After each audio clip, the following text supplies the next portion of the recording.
Seja bem-vindo ao episódio 29 da série Aprendendo Frases em Japonês. E nesse episódio, nós trazemos a estrutura Kotoga-aru, que é utilizada para dar a ideia de que a pessoa que está falando já passou pela experiência de realizar a ação. Então, olha só, na primeira sentença nós temos aqui Nihon ni itta koto ga aru. Eu já fui ao Japão. Se nós falássemos simplesmente Nihon ni itta, seria fui ao Japão ou foi ao Japão. É um fato totalmente aleatório, né? Foi ao Japão, totalmente sem contexto.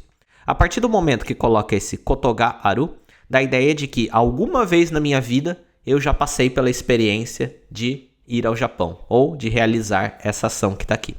Para usar essa estrutura, o verbo ele tem que estar na forma tá, no passado, e aí você coloca Kotoga-aru ou Kotoga-nai, se for no negativo, no sentido de que você nunca passou pela experiência. Vamos ver mais uma sentença aqui. Fujisan ni nobotta koto ga aru. Eu já escalei o Monte Fuji. Então, ó, Fujisan. Fujisan é o Monte Fuji. Esse kanji aqui significa montanha, Fujisan. Fujisan ni nobotta koto ga aru. Aqui temos o verbo noboru, que significa escalar, subir e tal. Então, nobotta koto ga aru. Já passei pela experiência de escalar o Monte Fuji. Próxima sentença. Hitori de ryoukou shita koto ga arimasen. Eu nunca viajei sozinho. Aqui ele está no negativo. Então, ó, hitori de, sozinho.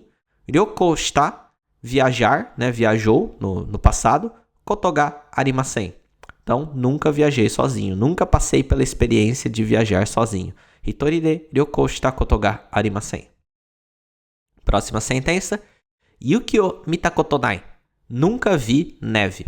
Aqui nós temos a palavra yuki, que significa neve. Aqui temos o verbo miru, que significa ver. Ele está no passado. Mita.